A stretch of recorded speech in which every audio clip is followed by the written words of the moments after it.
Yes, I remember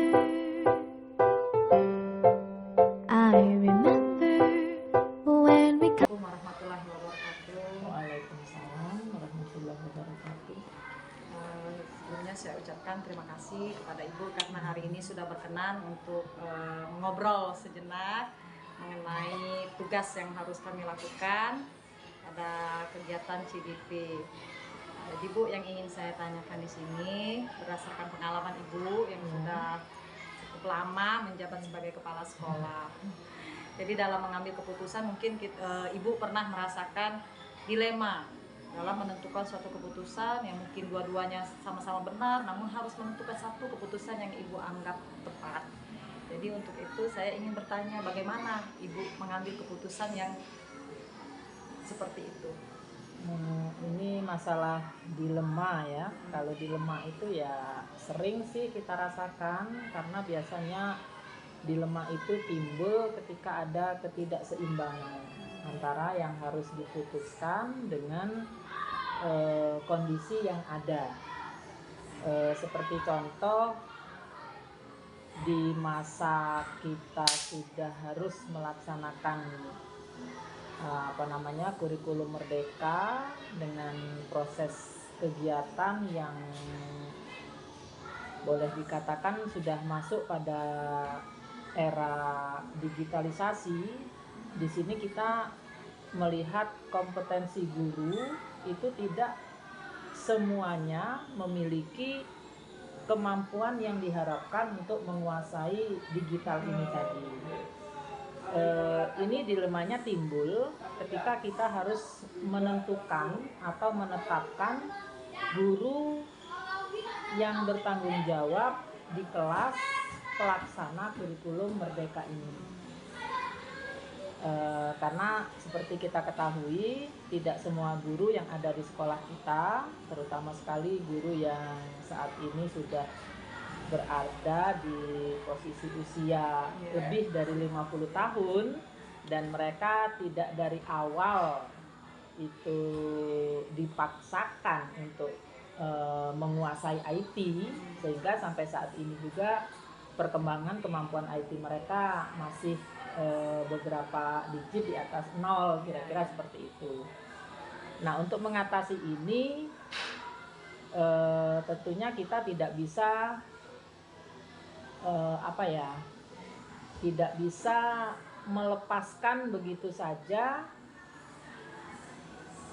kelas yang memang seharusnya sudah melaksanakan kurikulum merdeka dengan digitalisasi ini dibebankan hanya kepada guru senior yang pada dasarnya sangat dibutuhkan di kelas fase A, karena mereka untuk guru-guru yang sudah memiliki pengalaman mengajar lebih lama, itu biasanya kemampuan asah, asih, dan asuh terhadap siswa pemula di SD ini itu sangat tinggi.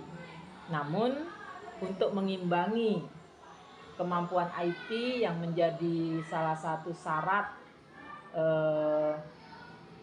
terlaksananya implementasi kurikulum merdeka dengan baik, itu adalah memasangkan guru yang tidak mampu IT ini dengan guru muda yang mungkin dari segi pengalaman mengajar mereka masih kurang, namun IT mereka mampu. Sehingga di dalam kelas paralel seperti kelas 1A dan kelas 1B ini ada kolaborasi. Jadi itu solusinya, ada kolaborasi antara guru yang tingkat asah asih asuhnya tinggi dengan anak muda yang mungkin baru beberapa tahun ikut mengajar, mendidik anak kelas bawah itu punya kemampuan IT, sehingga di dalam usaha pengembangan diri mereka bisa saling mengisi. Itu untuk dilema yang mungkin dari dulu ini sudah menjadi permasalahan di setiap sekolah. Kenapa? Karena di kelas fase A itu anak-anak baru memulai tahap belajar yang itu keluar dari lingkungan keluarga, kepada kegiatan bermasyarakat yang real. Jadi mereka perlu bimbingan dari guru yang senior, itu sudah membudaya.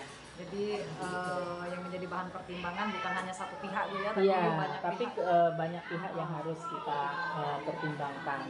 Banyak hal dari kompetensi, kemudian apa namanya itu perhatian guru terhadap siswa, itu juga dipertimbangkan, dan yang terbaik ya mudah-mudahan itu tadi kolaborasi antara guru penyayang dengan guru yang pinter IT-nya. Kira-kira Seandainya seperti Ibu itu. kesulitan atau mengalami dilema dalam mengambil keputusan, apakah ada di antara orang di sekitar Ibu yang Ibu libatkan untuk membantu Ibu dalam menentukan keputusan Ibu? Pasti, itu sudah pasti, karena kalau kita punya permasalahan, kita pikirkan sendiri, biasanya itu hanya akan menimbulkan keputusan yang kebermanfaatannya itu hanya sesaat.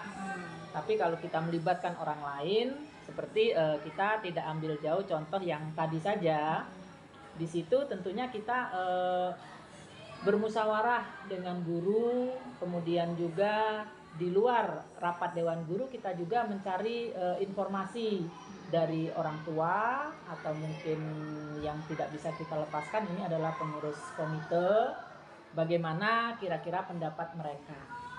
Nah itu harus kita menjadi bahan pertimbangan. Jadi tidak semerta-merta kita tentukan sendiri.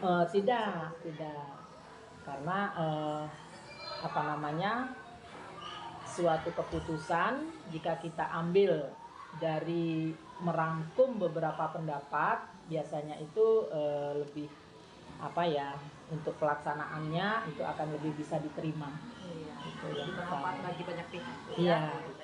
Bu, mungkin untuk saat ini hanya ini yang saya mau tanya. Mungkin di lain kesempatan saya akan lebih sering lagi bertanya dengan Ibu, lebih sering lagi belajar. Untuk itu saya ucapkan terima kasih Bu untuk waktu Ibu dan sudah bersedia. Sama-sama. Terima kasih atas waktunya, sudah bersedia untuk berdiskusi atau bertanya jawab dengan saya pada hari ini. Baik, Bu. Langsung saja Pak ya. Ya. Yang pertama Pak, apakah selama Anda menjadi kepala sekolah, Anda pernah mengalami suatu dilema dalam pengambilan keputusan, di mana Anda rasa di antara dua pilihan tersebut kedua-duanya sama benar? Oh iya, baiklah. Berhubung di tempat kami ini ada di tempat perkampungan, ya, di perdesaan, jadi tentu saja banyak sekali sih sebenarnya kami mengalami kasus-kasus yang dilema. Salah satunya yaitu kasus di mana peserta didik harus ikut orang tuanya ke ladang. Jadi ke ladang itu bisa 2-3 hari. Nah, di mana juga peserta didik tersebut harus ikut proses pembelajaran di kelas. Jadi kami mengalami dilema bagaimana sih di antara dua pilihan tadi. Satu, kami harus memaklumi, atau kami harus memutuskan bagaimana sih peserta didik ini di masa yang akan datang mengenai proses pembelajarannya. Jadi di situ kami mengalami dilema. Ya. Kemudian Pak, masih berkaitan dengan kasus tadi sebagai contoh ya. Dalam pengambilan keputusan biasanya langkah-langkah apa saja atau prosedur apa yang Bapak lakukan untuk mengambil keputusan? Jadi dalam kasus tadi tentu saja saya mengalami dilema, dan dilema ini bukan hanya saya saja, tapi bagaimana guru atau wali kelasnya juga mengalami dilema yang sama. Jadi di sini saya akan membangun komunikasi. Jadi komunikasi ini yang pertama saya akan membangun komunikasi dengan orang tuanya selaku yang sama anaknya tadi kan. Saya membangun bagaimana saya tanyakan kondisi yang real sebenarnya gimana, kondisi ekonomi mereka gimana. Kemudian yang kedua saya juga akan membangun komunikasi dengan pihak sekolah, antara lain guru, kemudian wali kelasnya. Yang ketiga saya juga akan membangun komunikasi juga dengan komite sekolah. Bagaimana sih kita menghadapi permasalahan ini di kemudian hari. Jadi di sini saya bersama rekan sejawat, bersama komite sekolah, bersama-sama membangun komunikasi. Diharapkan kedepannya ada kolaborasi yang apik lah antara kami supaya permasalahan ini bisa terpecahkan. Bapak ya, bagaimana cara Anda mengukur bahwa keputusan Anda dalam menentukan itu sudah efektif? Nah, jadi di sini akhirnya kami itu mengambil keputusan bahwa peserta didik yang ketinggalan itu akan mendapatkan pembelajaran tambahan di jam tambahan di luar jam sekolah. Jadi gurunya nanti wali kelasnya akan mengajar. Jadi untuk mengukur efektivitasnya itu, jadi kami melakukan refleksi, melakukan evaluasi secara berkala nih untuk melihat bagaimana sih keefektifan, bagaimana proses pembelajaran tersebut bisa sejalan atau bisa seefektif yang kita harapkan atau tidak. Jadi kalaupun misalkan bagus, artinya di kemudian hari bisa kami terapkan. Apabila terjadi gagal atau terjadi kurang bagus dalam tanda kutip, itu akan menjadi pembelajaran kami. Mungkin kami akan mencari metode ataupun mungkin kami akan mencari cara-cara lain yang tidak hanya saya yang memutuskan, tapi bagaimana juga guru-guru sama komite sekolah yang akan bersama-sama mengkolaborasi. Baik. Terima kasih Pak atas waktunya. Oh iya, terima kasih.